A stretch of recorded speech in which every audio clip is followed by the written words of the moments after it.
Hello friends, हम आपके लिए फिर से एक नई वीडियो लेकर आ गए हैं। ये वीडियो रिलेटेड होगी आपके एक्स सर्विसमैन और डीआईबी की वैकेंसी से रिलेटेड कि अगर उनकी वैकेंसीज बच जाती हैं तो वो कैसे ट्रांसफर की जाती हैं। क्या वो बैकलॉग में दे दी जाती हैं या फिर उसी कैटेगरी के ओपन कैटेगरी में दे दी जाती हैं या फिर मेल फीमेल फीमेल में बराबरी डिस्ट्रीब्यूट कर जाती हैं। तब अगर वो वैकेंसीज बच जाती हैं यानी कि उनके कैंडिडेट्स कंप्लीट नहीं होते हैं तो एक्स सर्विसमैन की वैकेंसीज और तो एक्स सर्विसमैन की वैकेंसीज किसे दे दी जाती है, इस टॉपिक पर आज हम डिस्कस करेंगे। देखिए फ्रेंड्स, जितना एनालाइज मैं कर सकती थी मैं आप सभी के सामने वो लेकर आई हूँ। मैं अपनी मर्जी से कुछ भी नहीं बता रही और ना ही मैं किसी वीडियो में अपनी मर्जी से कुछ बताती हूँ। जो भी ऑथेंटिकेशन के साथ या प्रूफ के साथ मुझे मिलता है उसी को मैं अपनी वीडियो में लेकर आती हूँ। ठीक है फ्रेंड्स, तो पहले तो हम बात कर लेते हैं आपके प्राथमिक कि जो रूल बुक या निर्देशिका आई थी उसमें क्या लिखा हुआ है भूतपूर्व सैनिकों से रिलेटेड। ठीक है फ्रेंड्स, तो देखिए अब आप साफ देखिए, मैंने पेज जो ओपन किया हुआ टीआरसी पोर्टल से ही डाउनलोड किया हुआ है। उन्हीं की प्राथमिक शिक्षा की ही निर्देशिका बुक है जिसमें देखिए क्या लिखा हुआ है। ये जो सेकंड पॉइंट है जहां पर मेरा पॉइंटर है वहां पर देखिए भूतपूर्व सैनिकों के लिए 10%। बस ये एक लाइन लिखकर खत्म कर दी है सारी कहानी इन्होंने प्राथमिक शिक्षकों की जो रूल बुक बनाई है उसमें। भूतपूर्व सैनिकों के लिए 10% आरक्षण मिलता है, ये हम सभी को पता है। ठीक है, इन्होंने भी बस इतना ही लिखा, बाकी सब कुछ। और इन्होंने दिव्यांगजन के बारे में क्या लिखा हुआ देखिए कि 6% जो आरक्षण है यानी कि 1.5%, 1.55% के हिसाब से इन्होंने 4 कैटेगरीज में डिवाइड कर दिया है। ठीक है, तो ये थी इनकी निर्देशिका। अब हम बात कर लेते हैं कि उच्च माध्यमिक की निर्देशिका में क्या लिखा हुआ है। पहले हम उसको डिस्कस करेंगे, फिर हम डिस्कस करेंगे कि आपकी जो फर्स्ट काउंसलिंग हुई थी एमपी वर्ग 3 से रिलेटेड, जो फर्स्ट काउंसलिंग हुई थी उस वाली काउंसलिंग में इन्होंने क्या रूल अपनाया था। हम उसको बकायदा पूरी फर्स्ट काउंसलिंग को एनालाइज करके सीट्स को एनालाइज करके किस हिसाब से डिस्ट्रीब्यूट किया उसके बाद शायद आपको आपके सवाल का जवाब मिल जाएगा। लेकिन जरूरी था कि मैं आपको पहले रूल बुक दिखाऊं ताकि आपको ये ना लगे कि मैं कहां से और किस तरीके से अपनी बात को रख रही हूँ। ठीक है, अब हम बात कर लेते हैं कि आखिर उच्च माध्यमिक एमपी की ही बात कर रही हूँ, माध्यमिक और उच्च माध्यमिक की रूल बुक क्या कहती है एक बार हम उसे भी डिस्कस कर लेते हैं। ये रूल बुक किसकी थी, प्राथमिक की। ठीक है, अब हम बात कर लेते हैं। तो देखिए ये है आपकी उच्च माध्यमिक और माध्यमिक की रूल बुक का लिखा हुआ सेंटेंस। ठीक है, क्या लिखा हुआ है, भूतपूर्व सैनिकों के लिए 10% पद हॉरिजेंटल एंड वर्टिकल प्रवर्गवार आरक्षित होंगे, परंतु भूतपूर्व सैनिकों के लिए आरक्षित पदों की पूर्ति नहीं हो पाने की स्थिति में रिक्त रहे पदों को उसी वर्ग के ओपन पात्रताधारी अभ्यर्थियों से भरा जाएगा। ठीक है, यानी कि उन्होंने लिखा है कि 10% पद जो है वो आरक्षित हैं भूतपूर्व सैनिकों के लिए। अगर किसी भी तरीके से आपके एक्स सर्विसमैन जो है वो अपनी वैकेंसी नहीं लेते हैं एक्स वाई जेड किसी भी रीजन की वजह से, तो क्या किया जाएगा उनके साथ, उसी वर्ग के यानी अगर ओबीसी की बात है तो ओबीसी के ओपन से, अगर एससी की बात है एससी के ओपन से, जनरल की बात है जनरल के ओपन से, उसी वर्ग के ओपन पात्रताधारी जितने भी अभ्यर्थी उनसे उसे भरा जाएगा। ठीक है, ये किसका था, उच्च माध्यमिक का या फिर माध्यमिक का भी आप ले सकते हो, उसमें भी यही लिखा हुआ। ये उसके रूल बुक के थे। अभी मैंने आपको प्राथमिक का कहा, उसमें एक सेंटेंस में खत्म कर दी कहानी, उसमें कुछ एक्सप्लेनेशन दिया ही नहीं है कि कैंडिडेट्स को कुछ समझ में आए। ये आपकी उच्च माध्यमिक माध्यमिक की थी। ठीक है, दोनों रीजन आपको दे दिए हैं मैंने। अब हम बात कर लेते हैं प्राथमिक फर्स्ट काउंसलिंग की, प्राथमिक शिक्षा की जो भी भर्ती चल रही थी उसकी फर्स्ट काउंसलिंग हो चुकी है, सेकंड है। तो फर्स्ट काउंसलिंग में आखिर डीपीआई और टीडब्ल्यूडी ने क्या रूल अपनाया है, किसका रूल अपनाया है, उसको अब हम डिस्कस कर लेते हैं ताकि आपको पूरी स्थिति बकायदा क्लियर हो जाए। ठीक है फ्रेंड्स, तो अब हम तो देखिए ये मैंने फर्स्ट काउंसलिंग का एनालिसिस किया, ये यूआर नॉन जीएफ के मैंने 2 कैटेगरीज को एनालिसिस किया है क्योंकि बहुत टफ होता है, इतनी सारी कैटेगरीज हैं। तो मेरे से जितनी कैटेगरी हो पाई थी मैंने उनको एनालाइज कर यहाँ पर डाटा लेकर आ गई हूँ। तो ये है आपके यूआर नॉन जीएफ कैटेगरी के। तो हम इसको मैं आपको अच्छे से समझाती हूँ। पहले मैं जितनी कैटेगरीज को लेकर आई हूँ जीएफ को भी मैंने यहाँ पर इंक्लूड किया है ताकि जीएफ के जितने भी कैंडिडेट्स हैं उनको भी समझ में आए कि अगर उनके एक्स सर्विसमैन के या फिर उनके हैंडीकैप के पद खाली रह जाते हैं तो क्या वो उन्हें मिलेंगे या नहीं मिलेंगे, तो उनको भी ये समझ में आए, मैं उनका भी लेकर आई हूँ। और ये आपका है यूआर नॉन जीएफ कैटेगरी का। ठीक है फ्रेंड्स, तो देखिए फर्स्ट काउंसलिंग का एनालिसिस है ये। टोटल सीट्स जो फर्स्ट काउंसलिंग में इनको दी गई थी वो थी 2233। ठीक है, इतनी वैकेंसीज जहां पर मेरा कर्सर है इनको प्रोवाइड की गई थी रोस्टर में। पीडब्ल्यूडी प्लस डीपीआई को इंक्लूड कर total number of vacancy UR non GF के पास कितनी थी 2233 फर्स्ट काउंसलिंग। लेकिन इनकी सीट्स भरी कितनी गई 2200। कितनी वैकेंसीज छोड़ दी गई 33 वैकेंसीज छोड़ दी गई। वो बैकलॉग में चली गई या कहाँ चली गई हमें नहीं पता, लेकिन इतने में से सिर्फ इतनी ही वैकेंसीज फिल की गई। अब मैं इसको आपको बताती हूँ क्यों। मेल को इन्होंने इसमें से 2233 में से कितनी वैकेंसीज दी थी 1130 वैकेंसीज। फीमेल को दी थी 1103 वैकेंसीज। ठीक है, मेल को 1130 वैकेंसीज और फीमेल को 1103 वैकेंसीज। इस वाली वैकेंसीज में कितनी फिल की गई 1026 वैकेंसी। सोचिए 130 वैकेंसी थी, उसके बावजूद भी फिल कितनी की गई 1026 वैकेंसी। इनके पास इतनी वैकेंसी थी फिर भी फिल कितनी की गई 1057 वैकेंसी। ठीक है, तो आप देख सकते हैं मेल की कम फिल की गई और फीमेल की ज्यादा। ठीक है, क्यों? क्योंकि फीमेल की बच गई होंगी तो ज्यादा फिल हो गई। अब देखिए इनका अपना है। अब आप मुझसे ये सवाल मत कीजिए कि मैम इतने से इन्होंने इतना ही फिल क्यों किया, क्योंकि मैं आपको समझा रही हूँ कि आखिर क्या रीजन रहा होगा। एक्स सर्विसमैन की जो टोटल वैकेंसीज थी इनके पास थी 219 वैकेंसीज। इन्हीं का 10% लेना था, तो इनका 10% अगर आप निकालते हैं तो करीबन 223 मिलता है। तो 2-3 वैकेंसीज वो लोग रोस्टर में ना दिए उनके ऊपर डिपेंड करता है। तो उन्होंने दिया लगभग 219 वैकेंसीज को उन्होंने प्रोवाइड किया। डीआईबी की वैकेंसीज जो उन्होंने दी, आपको पता है 6% निकल जाती है 133 वैकेंसीज। ठीक है, अब 219 का हाफ करेंगे बनता 109 और 133 का हाफ करेंगे बनता 66.5। ये रहा आपका डीआईबी और एक्स सर्विसमैन का वितरण की किसको कितनी वैकेंसी दी गई। देखिए एचएच को 90, बीएच ओपन ओपन मतलब मेल और जहां पर फीमेल लिखा एफ लिखा है उसका मतलब है फीमेल। तो यहाँ पर 19 दी गई एचएच कैटेगरी को, बीएच कैटेगरी को 23, ओएच कैटेगरी को 18, एमडी को 9, एमडी को 9, बीएच को 9, ex as for indication ex serviceman इनको 16 मिली, ओएच को 6 मिली और एचएच को 6 मिली फीमेल्स में। ठीक है, तो यहाँ पर मैंने लिख दिया है टोटल डीआईबी फीमेल की जो वैकेंसीज बनती हैं इसको वो बनती है आपकी 32 और टोटल डीआईबी मेल की जो वैकेंसी मिलती है इनको मिलाकर वो बनती है आपकी 69 और टोटल एक्स सर्विसमैन की जो वैकेंसी यहाँ पर लिखी हुई है ओपन फीमेल में एक भी एक्स सर्विसमैन नहीं थी तो इनको मिलती है 16 वैकेंसी। ठीक है, और जो वैकेंसीज इनको मिली वो मिली 2200। ठीक है, तो यानी कि इसका सीधा सा मतलब ये है कि इन्होंने क्या किया होगा कि एक्स सर्विसमैन की जो 109 वैकेंसी एक कैटेगरी के बट में आई थी मेल के बट में और एक 109 आई थी फीमेल के बट में, तो 109 में से 16 को इन्होंने माइनस किया क्योंकि एस यानी एक्स सर्विसमैन मेल को 16 मिल चुकी थी। जितनी बची कुची है इन्होंने क्या किया उनको लौटाकर दे दिया होगा किसको वापस मेल को और वापस फीमेल को। क्योंकि अगर आप देखिए अगर मैं प्लस करती हूँ डीआईबी फीमेल को डीआईबी मेल को तो टोटल वैकेंसी कितनी बैठती हैं। अगर मैं प्लस करती हूँ डीआईबी 32 प्लस 16 अगर मैं करूं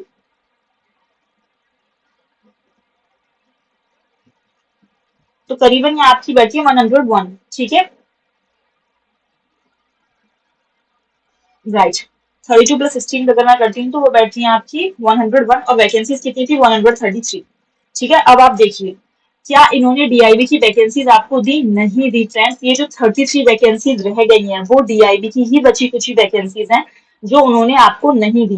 क्या किया? क्योंकि देखिए आप 32 प्लस 69 मैंने किया तो कितनी बनी थी 101 और यहाँ पर कितनी है 133। ठीक है, तो करीबन 33 वैकेंसीज जो डीआईबी की बच गई वो इन्होंने आपको नहीं दी। 2233 में से सिर्फ 2200 दी, 33 आपसे बचा ली डीआईबी की। चाहे उन्हें उन्होंने सेकंड काउंसलिंग के बैकलॉग में दिया हो चाहे नहीं दिया हो, चाहे वो अगली भर्तियों में थे या उनके अपने ऊपर डिपेंड करता है, उसका कहीं पर भी कोई डाटा नहीं था तो हम इकट्ठा नहीं कर पाए। लेकिन इसका मतलब 219 वैकेंसीज में से सिर्फ और सिर्फ कितनी वैकेंसीज फिल हुई थी 16 वैकेंसीज। तो बाकी वैकेंसीज कहाँ गई? तो फ्रेंड्स बाकी वैकेंसीज आपको ही मिल गई वापस होकर। मेल को मेल की मिल गई और फीमेल को फीमेल की वापस होकर मिल गई। ठीक है, तो अब आपको शायद इससे क्लियर हो गया होगा। ये मैंने अपने आप नहीं बनाया, आपको डाउट है आप फर्स्ट काउंसलिंग को खुद भी एनालिसिस कर सकते हैं, किसी और यूट्यूबर की वीडियो से एनालिसिस कर सकते हैं, जैसा आपका मन करे वैसे आप एनालिसिस करते हैं। हमें जो डाटा मिला हमने जो इकट्ठा किया हमने आपको दिखा दिया। ताकि आपके डाउट्स जो है वो क्लियर हो जाए। ये बात हो जाती है यूआर नॉन जीएफ की। अब हम बात कर लेते हैं गेस्ट फैकल्टीज की, ठीक है। ये है जीएफ यूआर यानी अनरिजर्व गेस्ट फैकल्टी की। यहाँ पर हम डिस्कशन कर लेते हैं फर्स्ट काउंसलिंग की सीट्स को, ठीक है। आप खुद भी समझे, सिर्फ ऊपर ऊपर का ब्यूरो ना लें आप कि अच्छा मैडम ने बोल दिया तो ये क्या, आप खुद भी समझे कि मैं ऐसा क्यों बोल रही हूँ। देखिए यहाँ पर टोटल नंबर ऑफ वैकेंसी थी 758, आपको कितनी मिलती है 754। 4 वैकेंसीज आपको नहीं मिलती, सिर्फ 4 वैकेंसीज।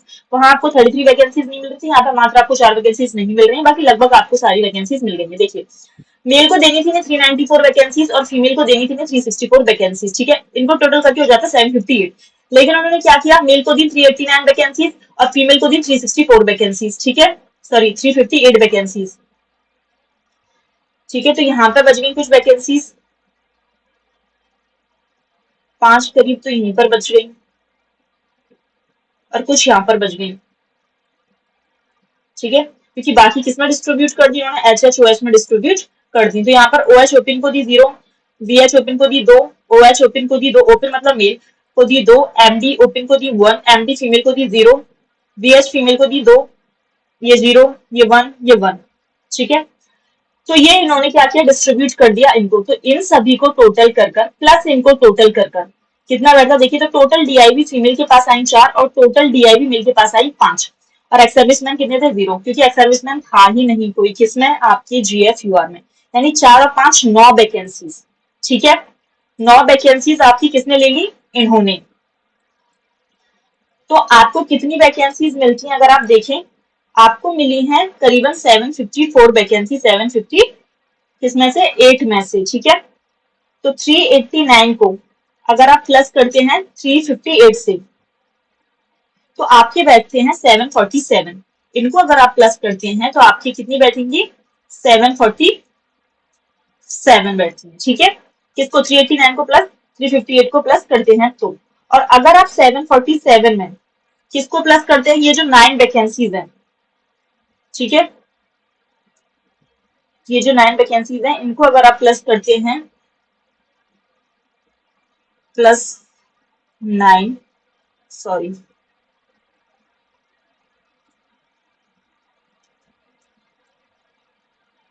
प्लस 9 करते हैं तो ये आपकी बैठती है 756। तो मेरे यहाँ पर थोड़ा सा कैलकुलेशन मिस्टेक हो गया होगा, मैंने 754 लिखा, आप 2 और इंक्रीज कर ले, हाँ ठीक है। तो करीबन सिर्फ 2 वैकेंसीज का अंतर आप देखिए, 758 और 756 में सिर्फ 2 वैकेंसीज ऊपर नीचे हो रही हैं। तो यानी कि आपको लगभग देखिए एक ही कैटेगरी में 22 थी और यहाँ पर 35 खड़े, यानी टोटल एक्स सर्विसमैन 71 थे और टोटल 45 थी, ठीक है। तो 45 में सिर्फ कितनी भरी गई, 9 भरी गई, ठीक है, सिर्फ 9 भरी गई किसमें से 45 में से, यानी कि बाकी कहाँ गई, बाकी आपको बैकलॉग में नहीं दी गई, इस वाली कैटेगरी में क्या किया, बाकी आपको ही मिल गई। 71 का एक भी एक्स सर्विसमैन नहीं था तो कहाँ गई वैकेंसी, यानी कि 71 की 71 मेल फीमेल में उन्होंने डिस्ट्रीब्यूट कर दी, ठीक है। तो यानी कि उन्होंने एक्स सर्विसमैन की भी जीएफ में वापस दे दी और 45 में से सिर्फ 2 वैकेंसी, हो सकता है किसी कैटेगरी की एचएच बीएच की उन्होंने बचा ली हो क्योंकि उनको उन्होंने बैकलॉग में दिलाना, तो किसी भी इनमें से किसी एक की उन्होंने 2 वैकेंसीज जो है वो बचा लिए, या फिर मेरा ऊपर नीचे हो गया थोड़ा बहुत, इतनी बड़ी उसमें से अलग अलग सेपरेट करने में थोड़ा बहुत कैलकुलेशन ऊपर नीचे हो जाता है, तो इसलिए आप फॉरगिव करें। तो आप देखिए आपको लगभग पूरी वैकेंसीज किसमें, जीएफ में। अगर हम बात करते हैं यूआर गेस्ट फैकल्टी की तो आपको लगभग सारी वैकेंसीज आपको ही मिली हैं, एक्स सर्विसमैन एक भी नहीं था वो भी आपको मिल गई।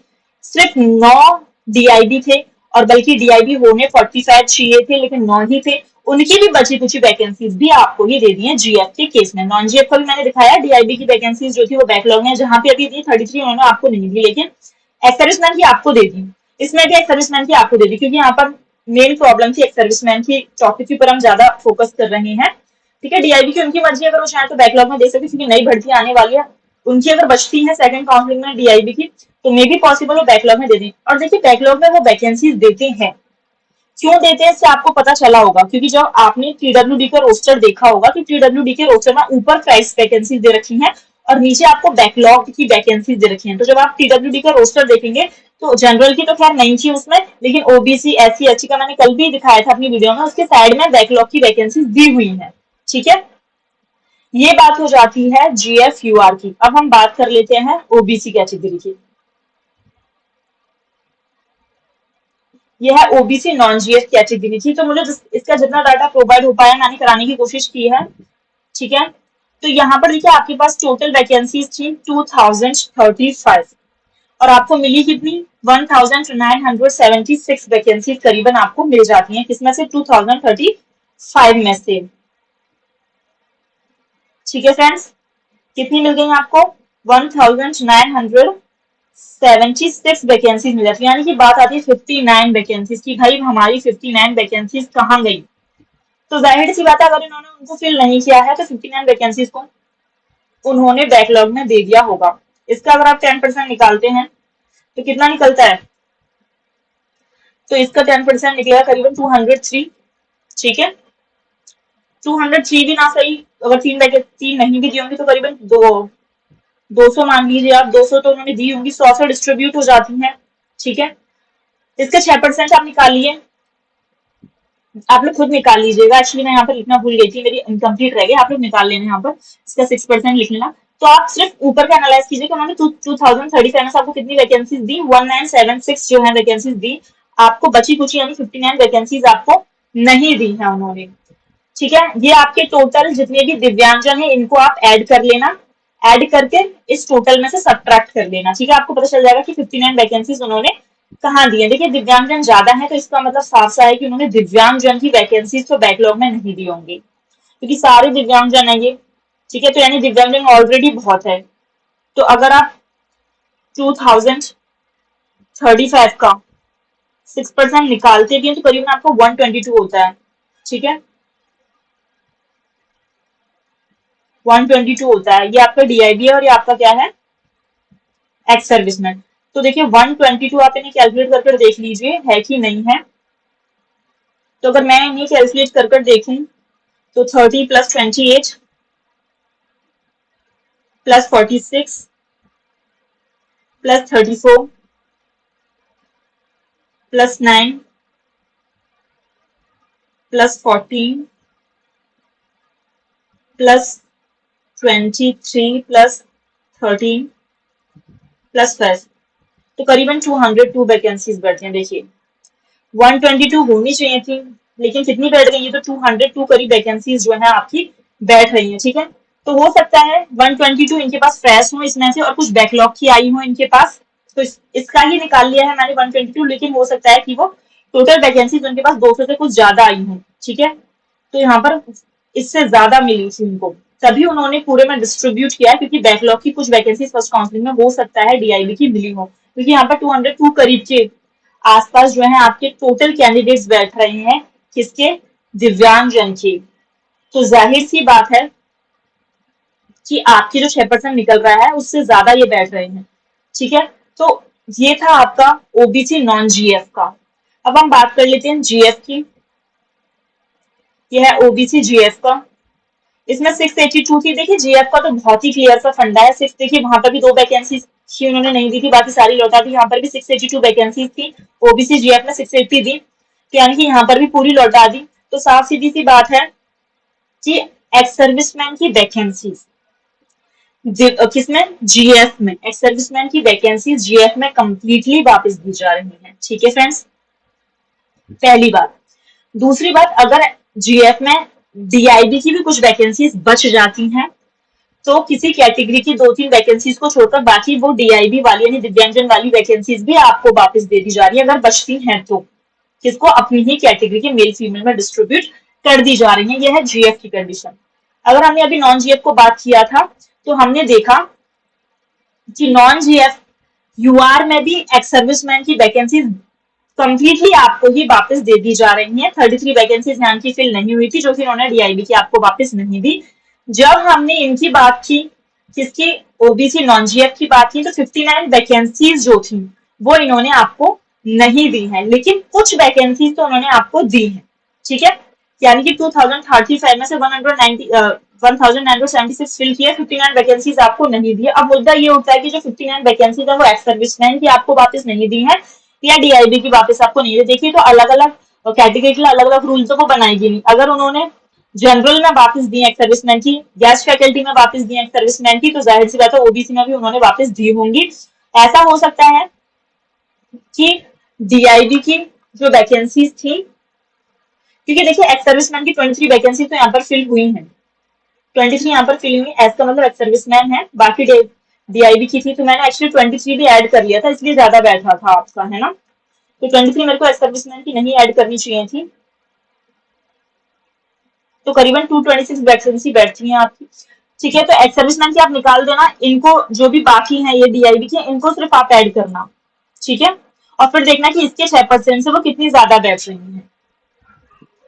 तो कुल मिलाकर अगर मैं कहूं तो बात कुछ ऐसी है, अगर मैं इस पूरी वीडियो का सार निकालकर आपको बताऊं कि एक्स सर्विसमैन की वैकेंसीज जो है आपको किसी कैटेगरी में तो कम्प्लीटली वापस कर दी जा रही हैं, किसी कैटेगरी में वो कुछ वैकेंसीज बचा ली जा रही हैं, लेकिन फिर भी वापस की जाएंगी। अगर इस वाली भर्ती में जो कि सेकंड काउंसलिंग में अगर आपकी कैटेगरी की एक्स सर्विसमैन की वैकेंसीज मिल जाती हैं तो उन्हें वापस करनी चाहिए, क्योंकि उन्होंने फर्स्ट काउंसलिंग में वापस की थी।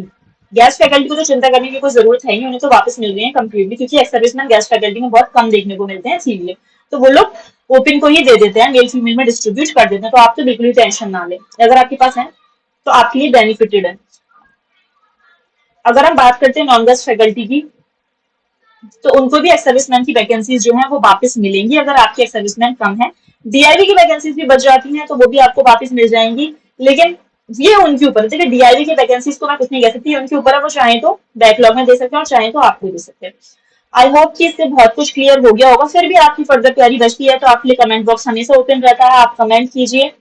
मैंने जितनी भी इस भर्ती से यानी सेकंड काउंसलिंग से रिलेटेड जब से लिस्ट आई है, जो कुछ भी मैं बना सकती थी वो मैंने आपके लिए बना दिया है। मैंने आपको यूआर की मेल फीमेल नॉन जीएफ की लिस्ट प्रोवाइड करा चुकी है, OBS male female non GF list provide करा चुकी है, ईडब्ल्यूएस और एससी की कल ही प्रोवाइड कराई थी, और ये जो एक्स सर्विसमैन का मुद्दा था ये मैंने आगे उठा लिया है। फिर भी इस भर्ती से रिलेटेड कोई प्रॉब्लम रह जाती है तो आप कमेंट कर सकते हैं।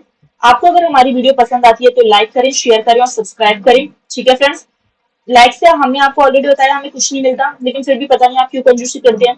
डेली हमारे इतने विजिटर्स होते हैं, 1000, 2000, 6000, इतने इतने एक एक वीडियो पर व्यूज आते हैं, और वॉच आवर भी इंक्रीज हो रहा है, यानी कि कम्प्लीटली आप हमारी वीडियो को देख रहे हैं, उससे लाइक भी कर रहे हैं, लेकिन पता नहीं आप लाइक की बटन दबाने में क्यों कंजूसी करते हैं। तो प्लीज आप हमारी वीडियो को लाइक करें, शेयर करें, सब्सक्राइब करें। कोई क्वेरी हो तो कमेंट बॉक्स में आकर लिखें, हम आपके सभी के कमेंट पढ़ते हैं और कोशिश करते हैं उनका जवाब दे पाए।